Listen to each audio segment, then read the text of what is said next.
Student, आज हम आपका एक्सरसाइज 3.2 का क्वेश्चन नंबर 2 से स्टार्ट करेंगे हम। ठीक है, देखिए वो कह रहा है कि यदि अनुपातों A1/A2, B1/B2 और C1/C2 की तुलना कर ज्ञात करना है कि अनुपात इनकी तुलना करके ज्ञात करना है कि निम्नलिखित समीकरण युग्म द्वारा निरूपित रेखाएं एक बिंदु पर प्रतिच्छेद करती हैं, समांतर हैं अथवा समपाती हैं। देखिए मैंने आपको सूत्र पहले ही लिखवाया दिए, तो सब ये आपको तीन क्वेश्चन दिए, 1, 2 और ये तीन क्वेश्चन दिए ना। तो पहले फर्स्ट क्वेश्चन को हल करने के लिए सबसे पहले हम इसके बराबर में जीरो बनाएंगे। यदि इधर हमारा कोई संख्या कांस्टेंट पद या एक्स वाई या कांस्टेंट पद कोई भी इधर होता, हम उसको पहले इधर लेके जाते हैं। तो जैसे हमारी ये समीकरण फर्स्ट हो गई, ये समीकरण सेकंड हो गई, तो हम लिखेंगे समीकरण फर्स्ट की तुलना a1x plus b1y plus c1 से तथा समीकरण सेकंड की तुलना a2x plus b2y plus c2 बराबर 0 से करने पर। तो देखिए a1 के स्थान पर यहाँ पर क्या है, 5 है, लिख दिया। b1 के स्थान पर माइनस के 4 है, -4। c1 के स्थान पर 8 है, चिन्ह सहित लिखेंगे। a2 के स्थान पर 7, b2 के स्थान पर 6, c2 के स्थान पर -9। तो हम सबसे पहले a1/a2 निकालेंगे। a1 का मान है 5/7, b1/b2 माइनस का 4/6, 2 दूनी 4, 2 तिया 6, माइनस का 2/3 आ गया। तो देखिए हमें दिख रहा है कि ये 5/7 और माइनस का 2/3 जो है ये बराबर नहीं है। तो हम लिखेंगे a1/a2 बराबर नहीं है b1/b2, अतः रेखाएं एक दूसरे को एक बिंदु पर प्रतिच्छेद करती हैं। ठीक है, अतः ये कैसी हैं, एक बिंदु पर प्रतिच्छेद करती हैं। दूसरा क्वेश्चन देखेंगे, देखिए ये दिया है, फिर हम वही लिखेंगे समीकरण फर्स्ट की तुलना a1x plus b1y plus c1 बराबर 0 से तथा समीकरण सेकंड की तुलना a2x plus b2y plus c2 बराबर 0 से करने पर। तो a1 का वैल्यू 9, b1 का वैल्यू 3, c1 का वैल्यू 12, a2 का 18, b2 का 6, c2 का जो है हमारा 24 है। ठीक, तो हम सबसे पहले फिर वही a1/a2 निकालेंगे। तो a1/a2 यानी कि 9/18, 9 × 9 = 18, 1/2, b1 का मान b1/b2 3/6 यानी 1/2, यानी कि ये दोनों बराबर आ गया।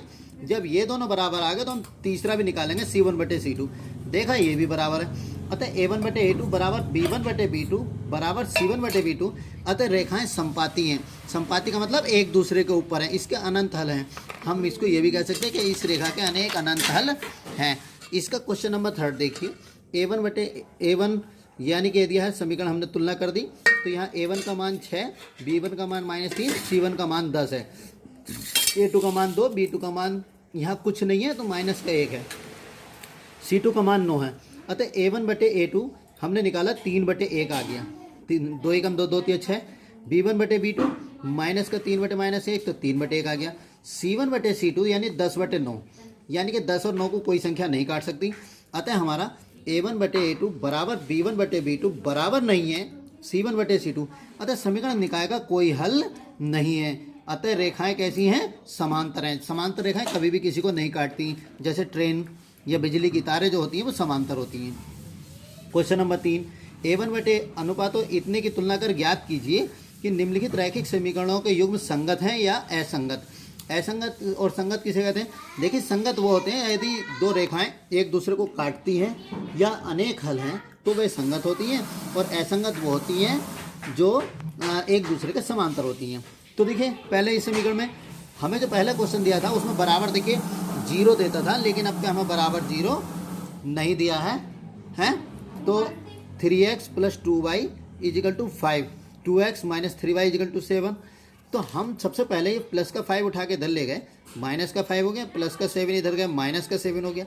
हमने तुलना करी तो a1 बराबर हमारा कितना आया, 3, b1 बराबर 2, c1 बराबर -5 हमने लिखा। देखिए a2 का मान 2, b2 का मान -3, c2 का मान -7 हमारा है, c2 का मान -7। तो हमने देखा यहाँ a1/a2 का मान 3/2, b1/b2 का मान -2/-3, यानी कि ये दोनों बराबर नहीं है, क्योंकि यहाँ 3/2 है, 2/3 है। अतः हम लिखेंगे a1/a2 बराबर नहीं है b1/b2, अतः समीकरण निकाय का एक अद्वितीय हल है। अतः समीकरणों का युग्म कैसा है, संगत है। ठीक है, इसी का हम देखिए सेकंड क्वेश्चन हम कर रहे हैं कि ये 2x - 3y = 8, प्लस का 8 इधर गया, माइनस का हो गया, प्लस का 9 इधर गया, माइनस का 9 हो गया। हमने इनकी कंपेयर करी, a = 2, b = -3 c equal to minus के 8, देख रहे हैं ना। A2 का मान 4, B2 का मान माइनस के 6 है, C2 का मान माइनस के 9 है। तो A1 बटे A2 यानी कि 2 बटे 4 1 बटे 2, ये B1 बटे B2 माइनस का 3 बटे माइनस 6, माइनस से माइनस कट गया, 3 कम 3 3 दूनी 6 1 बटे 2 आया। C1 बटे C2 माइनस का 8 बटे माइनस 9 यानी 8 बटे 9। तो हमारे पास A1 बटे A2 बराबर है B1 बटे B2, लेकिन बराबर नहीं है C1 बटे C2। अतः रेखाएं समांतर हैं, अतः समीकरण निकाय का कोई हल नहीं है। अतः रेखा युग्म कैसे हैं? असंगत हैं, जैसा मैंने भी आपको बताया। अब आप देखिए क्वेश्चन नंबर इसी का 3rd है। तो ये देखिए प्लस का 7 इधर है, माइनस का 7, प्लस का 14 इधर, माइनस के 14। समीकरण फर्स्ट सेकंड की तुलना करी तो A1 का मान 3 बटे 2, B1 का मान 5 बटे 3, C1 का मान -7, A2 का मान 9, B2 का मान -10, C2 का मान माइनस के 14। ठीक है, तो देखिए मैंने जो बोला था वही आया। A1 बटे A2 -3 बटे 2 ऊपर है, मेन बटे हमारा ये है, ये मेन बटे है हमारा बटे 9। तो बटे से पहले बटे नीचे आ जाते हैं, जो हर होता है ऊपर वाला वो पहले नीचे आ जाता है। तो 3 बटे 2 गुणा 9, 3 3 9, 1 बटे 3 दूनी 6 आ गया। B1 बटे B2 देखिए 5 बटे 3 बटे 10, तो प्लस ऊपर का 3 नीचे आ जाएगा, 5 कम 5 5 दूनी 10, तो माइनस का 1 बटे 6। अतः हमारा ये प्लस का 1 बटे 6 माइनस का 1 बटे 6। तो लिखेंगे A1 बटे A2 बराबर नहीं है B1 बटे B2। अतः समीकरण निकाय एक दूसरे को किसी एक बिंदु पर प्रतिच्छेद करते हैं, अतः समीकरण निकाय का एक संगत हल है। ऐसे हम आपका इसको क्वेश्चन नंबर 4 कर रहे हैं। प्लस का 11 इधर गया, माइनस का 22 इधर आया, प्लस का 22 हुआ। हमने इसकी कंपेयर करी, आपके सामने है जैसे कंपेयर कर रहे हैं। हमने निकाला A1 अपॉन A2 माइनस का 1/2, B1 upon B2 minus 1/2, C1 upon C2 minus 1/2, यानी कि ये आया। अतः समीकरण निकाय के अनेक हल हैं, अतः हम कहेंगे कि समीकरण निकाय के संगत हल है। ओके, अब आगे का हम कल कराएंगे। ठीक, बाय।